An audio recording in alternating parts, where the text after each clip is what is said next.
تم اللہ رب العزت سے محبت کرو اس لیے کہ اس نے تمہیں بہت زیادہ نعمتیں عطا کی ہیں۔ انسان کی فطرت ہے کہ اپنے محسن کے ساتھ محبت کرتا ہے۔ حیوان ہوں وہ بھی اپنے محسن کے ساتھ محبت کرتے ہیں۔ آپ نے کئی دفعہ یہ منظر دیکھا ہوگا کہ جو لوگ شیر پالتے ہیں وہ اس کے ساتھ کھیلتے ہیں، بیٹھتے ہیں۔ شیر بھوکا ہونے کے باوجود ان کو نقصان نہیں پہنچاتا۔ اس کے دل میں بھی اپنے محسن کے ساتھ محبت کا ایک تعلق ہوتا ہے۔ تو جب ان حیوان کا یہ حال ہے تو انسان تو بالآخر انسان ہے۔ ہر انسان اپنے محسن سے محبت کرتا ہے۔ اللہ رب العزت ہمارے محسن اعظم ہیں، وہ ہمارے خالق اور مالک ہیں، اور اس نے ہمیں بن مانگے ان گنت نعمتیں عطا فرمائی ہیں، ان گنت نعمتیں۔ ذرا غور کیجئے، اللہ تعالیٰ بینائی نہ دیتے ہم اندھے ہوتے، گویائی نہ دیتے ہم گنگے ہوتے، سماعت نہ دیتے ہم بہرے ہوتے، ہاتھ پاؤں ٹھیک نہ ہوتے لولے لنگڑے ہوتے، صحت نہ دیتے ہم بیمار ہوتے، لباس نہ دیتے ہم ننگے ہوتے، کھانا نہ دیتے ہم بھوکے ہوتے، پانی نہ دیتے تو پیاسے ہوتے۔ اللہ رب العزت اولاد نہ دیتے لاولد ہوتے، گھر نہ دیتے بے گھر ہوتے، صحت نہ دیتے بیمار ہوتے۔ اگر اللہ رب العزت ذہن اور عقل نہ دیتے تو ہم پاگل ہوتے، اللہ رب العزت عزت نہ دیتے تو ہم ذلیل ہوتے۔ معلوم یہ ہوا آج جو ہم عزتوں کی زندگی گزارتے پھر رہے ہیں یہ سب اس مالک کا کرم اور احسان ہی تو ہے۔ جب بن مانگے اس نے اتنی نعمتیں دیں تو ان نعمتوں کی وجہ سے ہمیں اپنے مالک سے محبت کرنی چاہیے۔ تو نبی علیہ الصلوۃ والسلام نے خوبصورت بات بتائی، احب اللہ، تم اللہ سے محبت کرو، لما یغدوکم بہ من نعمہ، کہ اس نے تمہیں اپنی بہت نعمتیں عطا کی ہیں۔ پھر اگلی بات فرمائی وَأَحِبُّونِي، اور میرے ساتھ محبت کرو، لِحُبِّ اللَّهِ إِيَّايَ، کہ اللہ مجھ سے محبت کرتے ہیں، میں اللہ کا محبوب ہوں، لہذا تم اللہ سے بھی محبت کرو، اللہ کے محبوب سے بھی محبت کرو۔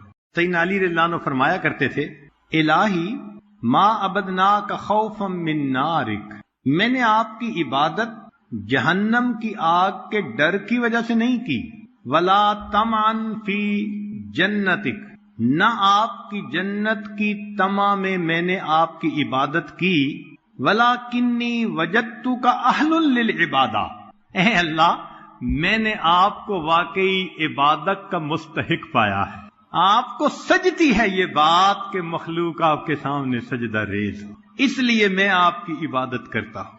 اللہ رب العزت کی عبادت کی خوبصورت بات یہ ہے کہ جس دل میں آتی ہے غیر سے بیگانہ کر دے، دو عالم سے کرتی ہے بیگانہ دل کو، عجب چیز ہے لذت آشنائی۔ سیدنا صدیق اکبر رضی اللہ عنہ فرمایا کرتے تھے، من ذاک من خالص محبت اللہ تعالی شغلہ ذالک عن طلب الدنیا واوحشہ عن جمیع بشر، جس بندے کو اللہ رب العزت کی محبت کا مزہ آ جاتا ہے تو یہ محبت اس کو دنیا کی طلب سے ہٹا دیتی ہے اور مخلوق سے اس کو وحشت محسوس ہوتی، دل نہیں لگتا کسی کے ساتھ سوائے اللہ کے، باغ میں لگتا نہیں، صحرا میں گھبراتا ہے دل، اب کہاں لے جا کے بیٹھیں ایسے دیوانے کو ہم۔ اللہ رب العزت کی محبت کا معاملہ ہی ایسا ہے۔ نبی علیہ السلام نے ایک حدیث مبارکہ میں فرمایا، حبب الی من دنیاکم ثلاث، تمہاری دنیا سے مجھے 3 چیزیں محبوب ہیں، پسند ہیں۔ ایک فرمایا الطیب، مجھے خوشبو پسند، دوسرا فرمایا النساء، نیک بیوی پسند، تیسرا فرمایا قرۃ عینی فی الصلاۃ، میری آنکھوں کی ٹھنڈک نماز میں۔ ذرا غور کیجئے، ان 3 الفاظ میں نبی علیہ السلام نے پوری دنیا کی حقیقت کو کھول دیا۔ وہ کیسے کہ انسان کے 6 حواس ہوتے ہیں، سائنس کی دنیا، مادی دنیا 5 حواس مانتی ہے، حواس 5، ہم 6 حواس کو مانتے ہیں۔ حواس خمسہ اور چھٹی حص انسان کا دل، اس کا وجدان، اس کا انٹیوشن، کہتے ہیں نا چھٹی حص نے بتایا ایسا ہونے والا ہے، یہی وہ چھٹی حص ہے انسان کا دل جس پر قرآن اترا۔ تو حصے 6 ہیں، ان 3 چیزوں میں 6 کی 6 حصوں کی لذتوں کا تعلق ہے۔ خوشبو کے ساتھ سونگھنے کا تعلق، کہ انسان خوشبو کو سونگھتا ہے تو اس کا دل باغ و بہار ہو جاتا ہے۔ پھر اس کے بعد النساء، یہ میاں بیوی کا تعلق ایسا، اس کے ساتھ انسان کے 4 حواس کا تعلق، دیکھنا، سننا، لمس یا چکھنا، ذائقہ، 4 حواس کا انسان کا تعلق ہوتا ہے میاں بیوی کا۔ چھٹی حص انسان کا دل رہ گیا تھا، نبی علیہ السلام نے فرمایا میری آنکھوں کی ٹھنڈک نماز میں، تو چھٹی حص کو بھی سرور ملا۔ گویا یہ 3 چیزیں ہیں جو انسان کے 6 حواس کو اس دنیا میں لطف اندوز کر دیتی ہے۔ ایک اور انداز سے اسی بات کو سنیے کہ انسان جب خوشبو لگاتا ہے تو جسم بہت معطر ہو جاتا ہے، پاکیزہ۔ جس بندے کے جسم سے خوشبو آئے ہر بندہ اس کے قریب بیٹھ کر خوش ہوتا ہے، پسند کرتا ہے۔ تو خوشبو کے لگانے سے جسم صاف، پاکیزہ۔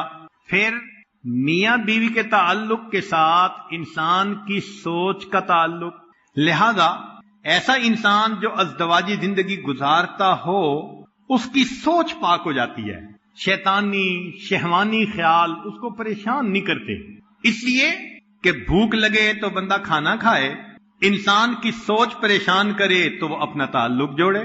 تو معلوم ہوا کہ خوشبو سے جسم معطر ہوا، میاں بیوی کے تعلق سے انسان کا دماغ، سوچ صاف ہوئی، اور نماز کے پڑھنے سے انسان کا دل صاف ہوا۔ ان الصلاۃ تنہا عن الفحشاء والمنکر۔ تو معلوم ہوا کہ ان 3 چیزوں سے ظاہر بھی صاف ہو جاتا ہے اور باطن بھی صاف ہوتا ہے۔ اللہ رب العزت فرماتے ہیں ان اللہ یحب التوابین ویحب المتطہرین۔ یہ نعمت کہ من اور تن کی صفائی انسان کو ان 3 چیزوں سے نصیب ہوتی ہے۔ تو نبی علیہ السلام نے چند لفظوں میں حقیقت کو کھول دیا کہ دیکھو ان کے ساتھ تمہارے ظاہر اور باطن کی پاکیزگی وابستہ ہے، اس لیے فرمایا کہ مجھے یہ 3 چیزیں محبوب ہیں۔ تاہم جو انسان اللہ کی عظمتوں کو پہچان لیتا ہے وہ اللہ سے محبت کیے بغیر رہ نہیں سکتا۔ جس نے اللہ کی عظمت کو پہچانا وہ اللہ سے محبت کیے بغیر رہ نہیں سکتا، اور جس نے دنیا کی حقیقت کو پہچانا وہ دنیا سے کٹے بغیر رہ نہیں سکتا۔ فانی دنیا ہے، اس سے کیا دل لگانا، دل تو لگائے نا انسان اللہ سے۔ مولانا روم رحمت اللہ علیہ فرماتے ہیں عشق با مردہ نہ باشد پائیدار، مرنے والوں سے عشق پائیدار نہیں ہوتا۔ عشق با مردہ نہ باشد پائیدار، عشق را با حی و با قیوم دار۔ اگر تو نے محبت کرنی ہے تو اس ذات سے کر جو حی و قیوم ہے، کبھی اس کو موت نہیں آ سکتی۔ تو محبت کا اہل فقط ہمارا پروردگار ہے۔ اسی لیے اللہ رب العزت سے محبت کی یہ نشانی ہوتی ہے کہ دنیا کی محبتوں سے دل سرد ہو جاتا ہے، ٹھنڈا ہو جاتا ہے۔ بزرگ فرماتے ہیں اذا رأیت الفتى مشغوفا بطلب الرب تعالی، جب تو کسی نوجوان کو دیکھے کہ اللہ کی محبت نے اسے مشغول کر لیا، فقد الہاہ ذالک اما سوا، یہ اللہ کی محبت اسے غیر یعنی ما سوا سے ہٹا کٹ کے رکھ دے گی، دل کو ہٹا دیتی ہے ہر طرف سے۔ محبت کے انداز ہوتے ہیں خالق سے بھی مخلوق سے بھی، اس لیے اگر گنے نا کہ محب کتنی قسم کے، تو کچھ ہوتے ہیں محب للاوثان، بتوں کے محبت کرنے والے، محب للنیران، آگ کی پوجا کرنے والے، محب للصلبان، صلیب کی محبت رکھنے والے، محب للاسمان، مال کی محبت رکھنے والے، 99 کے چکر میں رہنے والے، محب للالحان، موسیقی گانے بجانے سے محبت رکھنے والے، اور محب للنسوان، عورتوں کے حسن و جمال پہ مر مٹنے والے، اور ایک ہوتے ہیں محب للرحمان، رحمان سے محبت کرنے والے. جس نے بھی رحمان سے محبت کی اس نے اپنی زندگی کو سنوار لیا. مخلوق کی محبتوں سے ہمیشہ انسان کو نقصان ملا. ایک نقطے کی بات طلباء کے لیے کہ انسان جب کبھی اپنے اندر کوئی کمال پاتا ہے اور اس پر وہ خوش ہوتا ہے تو یہ اس کو نقصان ہوتا ہے. اس لیے کہ کمال اللہ رب العزت کا، ہم کمال کے لائق نہیں ہیں. اگر کچھ بھی اپنے اندر خوبی نظر آئے تو یہ ہماری نہیں، یہ اس پروردگار کی جس نے ہمیں عطا فرمائی ہے. تو کمال کو کبھی اپنی طرف منسوب نہ کرے، اور اگر دل ہی دل میں سوچے میں ایسا اور ایسا، اس کو کہتے ہیں عجب. اور اعجاب المرء بنفسہ، انسان کا اپنے اندر کمال کو دیکھ کر عجب کرنا یہ مہلکات میں سے ہے، انسان کو ہلاک کر دیتا ہے. چنانچہ ایک بزرگ سے ایک دن فرمانے لگے مجلس میں، اتنے سال گزر گئے میری تکبیر اولیٰ قضا نہیں ہوئی. پھر فرمانے لگے اچھا بات ہو گئی ختم، چلو اٹھو نماز کے لیے. جیسے مسجد کے قریب پہنچے پوری جماعت کے ساتھ تو دیکھا جماعت ہو چکی، لوگ باہر نکل رہے تھے. تکبیر اولیٰ قضا. ادھر ایک بول بولا، نقد اللہ نے دکھا دیا، باتوں میں مصروف کر کے وقت گزرنے کا پتہ نہ چلا اور تکبیر اولیٰ قضا ہو گئی. ایک بزرگ تھے، انہوں نے محفل میں تذکرہ کیا کہ مجھے ایسی ذہانت ملی، قوت یاداشت اتنی. جانا تھا مسجد کی طرف، بات کر کے خادم کو کہا بھائی جوتے لاؤ. اس نے کہا حضرت جوتے تو آپ نے پہنے ہوئے ہیں. نقد اللہ نے دکھا دیا کہ تم اپنی یاداشت پہ ناز کرنے والے حال دیکھ لو. ایک بزرگ گزرے ہیں ہشام کلبی، 3 دن میں قرآن پاک یاد کر لیا. کہتے ہیں کہ ایک دن مجھے اس بات پہ دل میں بڑا خوشی ہوئی، عجب تھا. اعجاب المرء بنفسہ، 3 دن میں نے قرآن یاد کر لیا. جمعہ کی تیاری کرنے لگا، کہنے لگا کہ میں نے دیکھا کہ میری داڑھی ذرا ایک مشت سے لمبی تھی تو میں نے ناخن کاٹے، تو میں نے سوچا داڑھی کو بھی ذرا برابر کر لوں. ایک قبضے کے برابر جب میں نے اپنی داڑھی کو پکڑ کے کینچی چلانے لگا، ایسی بھول ہوئی کہ مٹھی کے اوپر سے کینچی چلا دی. اور مجھے جمعہ پڑھانا تھا، جمعہ کے لیے گیا تو مسجد میں مجھے ذلت ملی. تو معلوم ہوا کہ انسان کو عجب یہ سجتا نہیں ہے، کمال کمال والے کو سجتا ہے. ہم تو ناقص ہیں. اگر اپنے اندر کوئی خوبی دیکھیں یہ ہمارا کمال نہیں، یہ اس پروردگار کا کمال ہے جس نے ہم ناقص لوگوں کو عطا فرما دیا. اس لیے ہمارے بزرگ تربیت کرتے ہوئے سمجھاتے تھے کہ اپنے نفس کو پھلانے کے لیے میں پیدا کرنے والے جو الفاظ ہیں ان کا استعمال ہی نہ کرنا. جیسے میں کا لفظ انسان میں تکبر پیدا کرتا ہے. طلباء کے لیے علمی نکتہ، ہمارے اکابر 4 الفاظ کے استعمال سے بہت گھبراتے تھے. 4 الفاظ کے استعمال سے بہت گھبراتے تھے. ایک لفظ ہے انا، میں، اور دوسرا لفظ ہے لی، میرا، تیسرا ہے اندی، میرے پاس، اور چوتھا لفظ ہے نحنو، ہم. 4 لفظوں کے استعمال سے بہت گھبراتے تھے، کتراتے تھے. کیوں؟ انا کا لفظ شیطان نے استعمال کیا، انا خیر من. نتیجہ نکلا اللہ نے اپنے دربار سے دھتکار دیا. فرعون نے لی کا لفظ استعمال کیا تھا، یا قوم الیس لی ملک مصر وہذہ الانہار تجری من تحتی. جس پہ بھروسہ تھا اللہ نے اسی دریا کے اندر ڈبو کے دکھا دیا.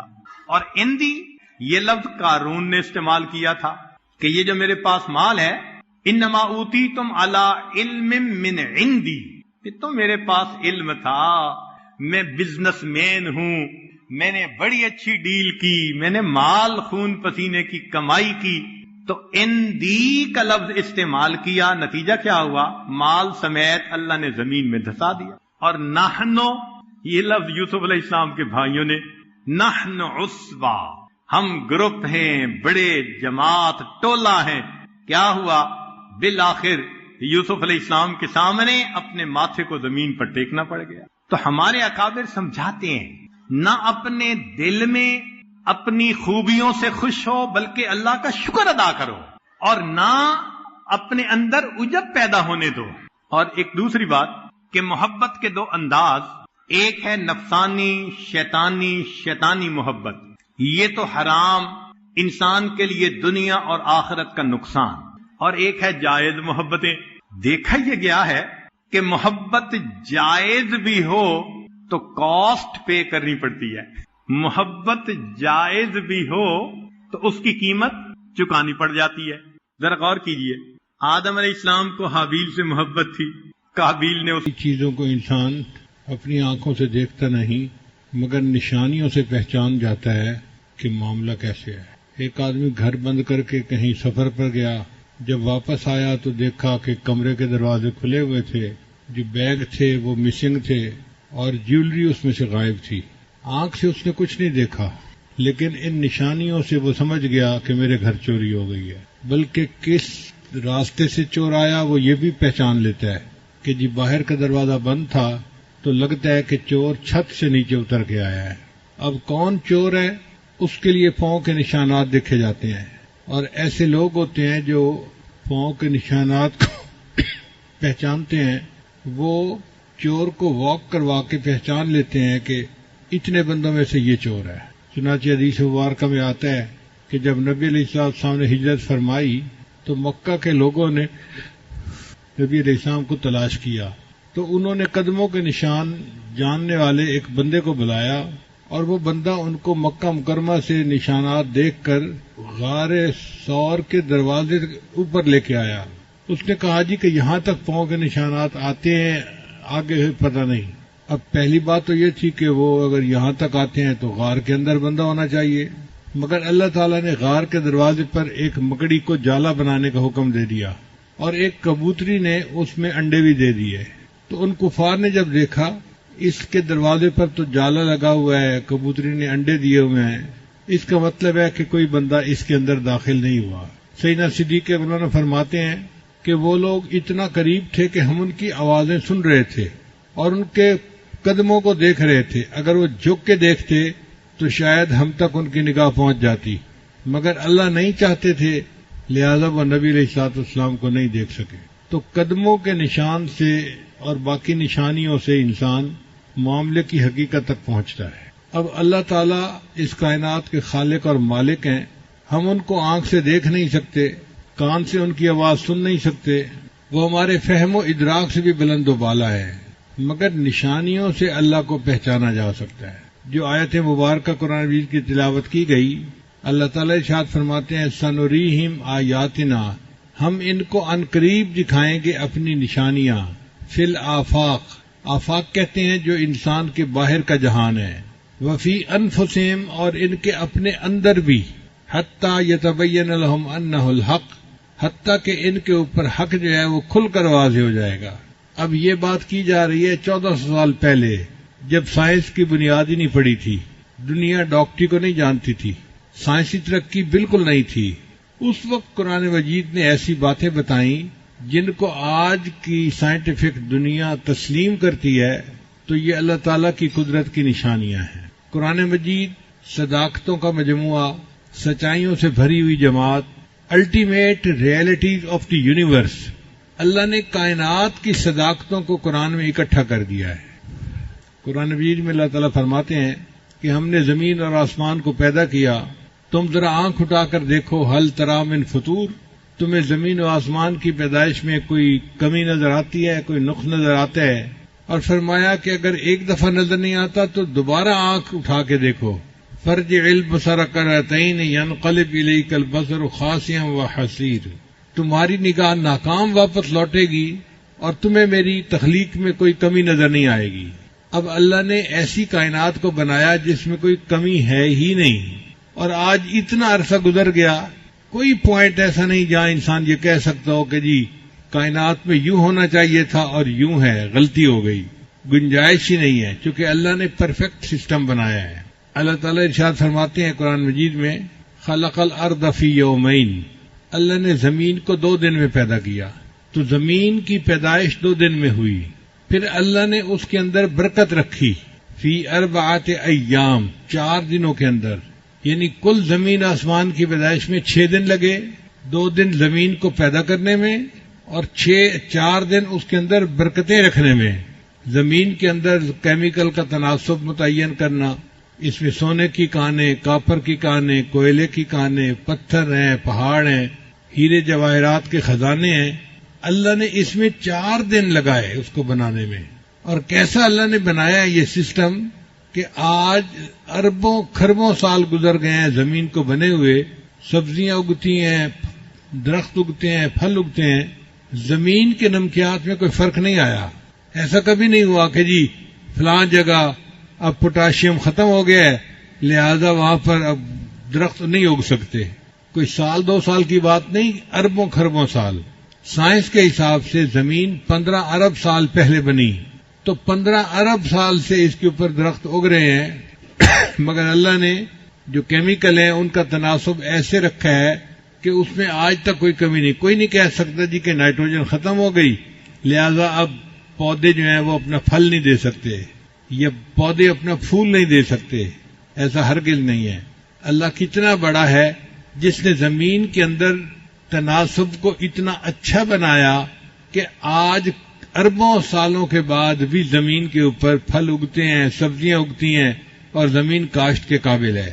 پھر اللہ تعالیٰ نے بارش کا ایک نظام بنایا، سمندر کے اوپر سے پانی بخارات بن کے اڑتا ہے اور بادلوں میں جاتا ہے، اور بادل اس پانی کو لے کر پہاڑوں کے اوپر آتے ہیں، وہاں آ کر بارش برستی ہے۔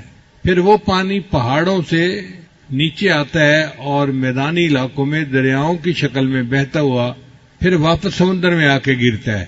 ایسا ایکو سسٹم اللہ نے بنایا ہے کہ جو پانی سمندر سے جاتا ہے لوٹ کے وہی پانی پھر سمندر میں واپس آ جاتا ہے۔ آپ غور کیجئے، اگر اللہ تعالیٰ بارش برساتے کھاری پانی کی اور دریاؤں کا پانی کھاری ہوتا تو فصل کہاں ہوتی، انسان کو کھانے کو کیا ملتا؟ اللہ نے سمندر جو اتنا نمکین ہے اس میں سے پانی اٹھایا جو نمکیات سے پاک تھا، اور پھر میٹھے پانی کی بارش برسائی، اور میٹھے پانی کے دریا اللہ نے پوری زمین سے گزارے اور ہمارے لیے کھانے کا بندوبست کر دیا۔ کسی عارف نے کہا، کھیتیاں سرسبز ہیں تیری غذا کے واسطے، کھیتیاں سرسبز ہیں تیری غذا کے واسطے، چاند سورج اور ستارے ہیں ضیاء کے واسطے، بحر و بر شمس و قمر ماء و شما کے واسطے، یہ جہاں تیرے لیے ہے تو خدا کے واسطے۔ اللہ نے یہ جہان ہمارے لیے بنایا اور ہمیں اللہ نے اپنی عبادت کے لیے بنایا۔ تو دیکھیے اللہ تعالیٰ کی تخلیق میں کیا خوبی ہے، کیا حسن ہے کہ اللہ کے فضل سے آج بھی زمین کا پورا نظام اپنی خوبصورتی کے ساتھ۔ پھر قرآن مجید میں اللہ تعالیٰ فرماتے ہیں، وَمِن كُلِّ شَيْءٍ خَلَقْنَا زَوْجَيْنِ، ہم نے ہر چیز کے اندر جوڑا جوڑا بنایا ہے۔ یہ چند الفاظ ہیں، اس کے اندر بہت بڑی حقیقت ہے۔ اللہ فرماتے ہیں ہم نے ہر چیز میں جوڑا جوڑا بنایا، زمین اور آسمان جوڑا، مرد اور عورت جوڑا، نر اور مادہ کا جوڑا، دن اور رات کا جوڑا، ہر چیز میں آپ دیکھیں گے جوڑا جوڑا نظر آئے گا، حتیٰ کہ دنیا اور آخرت جوڑا۔ اور سائنس نے یہ تسلیم کیا کہ اگر دنیا میں میٹر ہے تو اینٹی میٹر بھی ہے، تو میٹر اور اینٹی میٹر یہ بھی جوڑا بن گیا۔ آپ اس کے اوپر پی ایچ ڈی کر سکتے ہیں کہ پوری دنیا میں جو چیز آپ پائیں گے اس کا جوڑا ضرور موجود ہوگا۔ یہ 1400 سال پہلے قرآن مجید نے فرما دیا اور وہ بات آج بھی سچ ثابت ہو رہی ہے۔ اگر اور بڑھائیں تو دیکھیں پوری دنیا میں جتنے ریئیکشن ہو رہے ہیں کیمیکل کے وہ سب جوڑے جوڑے پر ہو رہے ہیں۔ ایک آئن پازیٹو ہوتا ہے، ایک نیگیٹو ہوتا ہے، آپس میں ایک دوسرے کے ساتھ بانڈ بنا لیتے ہیں اور کیمیکل ریئیکشن ہو جاتا ہے۔ پھر اگر انڈسٹری کی طرف آئیں تو مشینوں کی ایک زبان ہوتی ہے جس کو مشین لینگویج کہتے ہیں۔ وہ مشین لینگویج بھی 0 اور 1 کے ڈیجٹ پہ چلتی ہے، تو 0 اور 1 جوڑا بنتا ہے۔ اس جوڑے کے ساتھ پوری دنیا کے اندر کمیونیکیشن ہو رہی ہے، حتیٰ کہ جو چاند پہ لوگ جا رہے ہیں وہ زمین والوں کے ساتھ جب رابطہ کرتے ہیں تو اسی مشین لینگویج پر ایک دوسرے سے گفتگو ہو رہی ہوتی ہے۔ اس میں بھی دیکھو جوڑا جوڑا. پھر اللہ تعالیٰ قرآن مجید میں فرماتے ہیں وَجَعَلْنَا مِنَ الْمَاءِ كُلَّ شَيْءٍ حَيٍّ، ہم نے پانی سے ہر چیز کو زندگی بخشی. یعنی جو چیز بھی دنیا میں زندہ ہے وہ پانی کی وجہ سے ہے. اور اب تو سائنس بھی تسلیم کرتی ہے کہ پانی سے زندگی کا آغاز ہوا اور پھر یہ سلسلہ آگے چلتا رہا. پچھلے دنوں ایک مشن مریخ کے اوپر بھیجا گیا تو دنیا کے مختلف ملک کے سائنسدان اکٹھے ہوئے کہ ہمیں کیسے پتہ چلے کہ مریخ کے اوپر زندگی ہے یا نہیں ہے. تو انہوں نے کہا اس کے لیے کوئی ہمارے پاس کرائیٹیریا ہونا چاہیے. کیا کرائیٹیریا ہونا چاہیے؟ انہوں نے مل کے متفقہ فیصلہ کیا اگر مریخ کے اوپر پانی موجود ہے تو زندگی یقیناً ہوگی، اگر پانی موجود نہیں تو زندگی نہیں ہو سکتی. جو بات 1400 سال پہلے بتائی گئی آج کی سائنس کی دنیا بھی تسلیم کر رہی ہے. قرآن مجید نے کہہ دیا وَجَعَلْنَا مِنَ الْمَاءِ كُلَّ شَيْءٍ حَيٍّ، ہم نے ہر چیز کو پانی سے زندگی عطا فرمائی ہے. قرآن مجید میں ایک جگہ پر اللہ تعالیٰ کافروں کے دل کی ظلمت کا بیان کرتے ہیں کہ کافروں کے دل میں اس طرح اندھیرا ہے جیسے سمندر میں اندھیرا ہوتا ہے. جب سمندر میں ہائی ٹائیڈ ہو، مد و جزر بہت زیادہ ہو اور اوپر بادل ہو تو سمندر کے اندر اس وقت ویزیبلٹی زیرو ہوتی ہے. اتنا گھپ اندھیرا کبھی نہیں دیکھا گیا. عام حالات میں کوئی بندہ سمندر میں ڈائیو کرے تو اس کو 2-4 میٹر نیچے جا کے روشنی محسوس ہوگی، لیکن جب مد و جزر ہو اور اس کے اوپر بادل آئے ہوئے ہوں تو پھر روشنی پینیٹریٹ نہیں کر سکتی اور بالکل گھپ اندھیرا ہوتا ہے. ایک عرب ملاح تھا جہاز کا، اس کا ایک دوست بن گیا، فرانس کا آدمی تھا. جہازوں کا سفر کرنے کی وجہ سے ان کی آپس میں دوستی ہو گئی. اس عرب نے اس اپنے فرانسیسی دوست کو قرآن مجید کا انگلش ترجمہ دیا کہ آپ اس کو پڑھیں. اب وہ فرانسیسی دوست چونکہ پوری زندگی کوئی 35-40 سال سمندر میں گزار چکا تھا، اس کو سمندر کے بارے میں ایک ایک چیز کا پتہ تھا. وہ قرآن مجید کو پڑھتا گیا حتیٰ کہ ایک جگہ پر اس نے پڑھا کہ کافروں کے دل میں اس طرح اندھیرا ہوتا ہے فی بحر اللجی یغشا موج من فوقہ موج من فوقہ سحاب. جیسے کہ سمندر میں اندھیرا ہوتا ہے جب لہروں کے اوپر لہریں آ رہی ہوتی ہیں، ہائی ٹائیڈ کا ٹائم ہوتا ہے اور اوپر بادل ہوتے ہیں. اس نے زندگی میں اس کا تجربہ خود کیا تھا. اس کو پتا تھا کہ واقعی اس حال میں گپ اندھیرا ہوتا ہے. جب اس نے اس آیت کو پڑھا تو اس نے اپنے عربی دوست سے پوچھا کہ مجھے یہ بتائیں کہ آپ کے پیغمبر اسلام نے سمندر کا سفر کتنی دفعہ کیا ہے. اس عربی دوست نے کہا کہ نبی علیہ السلام نے پوری اپنی مبارک زندگی میں سمندر کا سفر کیا ہی نہیں ہے. وہ کہنے لگا یہ ممکن نہیں کہ جس بندے نے سمندر کا سفر ہی نہ کیا ہو وہ سمندر کے اندر کی بات کو اتنا ایگزیکٹ اور صفائی کے ساتھ بیان کرے. لہذا اس نے کلمہ پڑھا اور وہ مسلمان ہو گیا. چند اور اللہ کی نشانیاں دیکھیے. مرغابی سردیوں کے موسم میں ایک ملک سے دوسرے ملک کا سفر کرتی ہے اپنی غذا کی خاطر. چنانچہ ایک مرغابی کا چھوٹا سا پرندہ ہے جس کا وزن 400 گرام ہوتا ہے. 400 گرام کا مطلب آدھا کلو بھی نہیں ہے. چھوٹا سا پرندہ کبوتر جیسا. وہ امریکہ میں الاسکا ایک جگہ ہے برفانی، وہاں سے وہ اڑتا ہے اور نیوزی لینڈ جاتا ہے اور درمیان میں سمندر ہوتا ہے. وہ سمندر کے اندر زمین پہ اتر نہیں سکتا، پانی ہے. لہذا وہ جو اڑان بھرتا ہے تو 9 دن 9 رات مسلسل وہ اڑتا رہتا ہے. اب آپ غور کیجئے کہ چھوٹا سا پرندہ ہے، 9 دن 9 رات اڑتا ہے، نہ کھاتا ہے نہ پیتا ہے نہ آرام کرتا ہے نہ نیند کرتا ہے، اور بغیر کسی آرام نیند کے کھائے پیے کے وہ 9 دن 9 رات میں 12,000 کلومیٹر کا سفر کر کے اپنی منزل پہ پہنچتا ہے. اس پرندے کو کس نے اتنا سفر طے کرنے کی قوت عطا فرمائی؟ اللہ نے عطا فرمائی. چنانچہ گدھ ایک پرندہ ہے، تو افریقہ میں ایک گدھ پائی جاتی ہے، اس کا نام ہے روفیل گریفن. یہ گدھ اڑتی ہے اور 37,000 فٹ کی بلندی پہ جاتی ہے. 37,000 فٹ کی بلندی پہ چلی جاتی ہے. وہاں پہ سرد ہوا کی لہریں ہوتی ہیں. یہ ان لہروں کے درمیان اپنا سفر کرتی ہے اور اپنی منزل پہ پہنچ جاتی ہے. وہاں پہ ٹیمپریچر -50 ڈگری سینٹی گریڈ ہوتا ہے. 0 پہ تو برف جمتی ہے، تو -50 ڈگری سینٹی گریڈ پہ تو پتہ نہیں کیا کچھ جم جائے. یہ اس ٹیمپریچر پہ جا کے پھر اپنے سفر کرتی ہے، اور اتنی بلندی پہ آکسیجن 10% رہ جاتی ہے۔ جو لوگ پہاڑوں پہ چڑھتے ہیں وہ 15-20 ہزار فٹ کی بلندی پہ جاتے ہیں تو آکسیجن وہاں پہ 10% رہ جاتی ہے، 100 میں سے 10%، تو ان کو سلنڈر اپنے ساتھ لے کے جانے پڑتے ہیں۔ وہ اوپر جا کے سانس سلنڈر سے لیتے ہیں، اگر سلنڈر سے سانس نہ لیں تو دم گھٹ کے مر جائیں وہ۔ آپ بتائیے اگر 15-20 ہزار کی بلندی پہ ان کو آکسیجن کی ضرورت پڑتی ہے تو اس گدھ پرندے کو 37 ہزار فٹ کی بلندی پہ کون آکسیجن پہنچا رہا ہے؟ اور اس تھوڑے آکسیجن کے ساتھ یہ کمفرٹیبلی اڑتا ہے اور ہزاروں میل کا سفر کر کے اپنی منزل پہ پہنچتا ہے۔ جاپان کے قریب ایک کھائی ہے، یعنی سمندر عام طور پہ تو چند کلومیٹر گہرا ہوتا ہے، لیکن وہ کھائی زیادہ کھڈا جیسے ہوتا ہے نا، گڑھا بن جاتا ہے، ایسے گڑھا بن گیا ہوا ہے، اس کا نام ہے ماریانا کھائی۔ وہ ماریانا کھائی اتنی بڑی ہے کہ اگر ماؤنٹ ایوریسٹ پر جو پہاڑ ہے دنیا کا سب سے اونچا، اس کو اس کھائی کے اندر ڈالا جائے نا تو وہ ڈوب جائے، اور اس کی چوٹی کے اوپر 2 کلومیٹر پھر پانی باقی رہے۔ اتنی گہری کھائی کہ ماؤنٹ ایوریسٹ پہاڑ پورا کا پورا اس کھائی کے اندر ڈوب جائے گا، اور اس کی چوٹی کے اوپر بھی 2 کلومیٹر پانی رہے گا۔ یہ کس نے بنائی؟ اللہ نے بنائی، جو قدرت والا ہے، جو جانتا ہے کہ اس کائنات کو چلانا کیسے ہے۔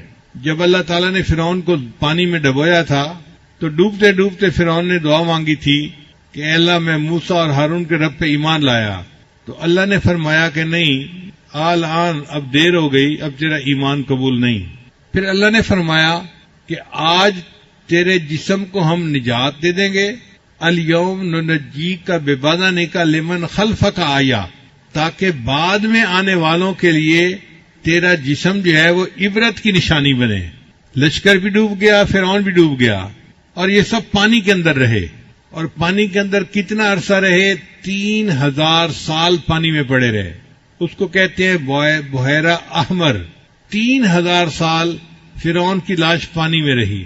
پھر جب دریافت کیا گیا تو فرعون کی لاش کو سائنسدانوں نے نکالا، اور انہوں نے دیکھا کہ اس کی لاش بالکل ٹھیک ہے، کوئی اس کو کیمیکل نہیں لگا ہوا، کوئی اس کو محفوظ کرنے کے لیے چیز نہیں لگی ہوئی۔ پانی میں 3000 سال تک ایک لاش کیسے ٹھیک رہ سکتی ہے؟ یہ میرے اللہ کا حکم تھا، کیونکہ اللہ نے فرما دیا تھا ہم تیرے بدن کو نجات دیں گے اور تو بعد میں آنے والوں کے لیے عبرت کا نشان بنے گا۔ چنانچہ آج بھی فرعون کی لاش مصر کے عجائب گھر میں پڑی ہے، اور دیکھنے والے کے لیے عبرت کا نشان ہے کہ اللہ نے اپنی بات کو کیسے پورا کر دکھایا۔ یہ تو تھیں خارجی نشانیاں جو ہم اپنے باہر دیکھتے ہیں، کچھ ہوتی ہیں داخلی نشانیاں، بندے کے اندر بھی داخلی نشانیاں ہیں۔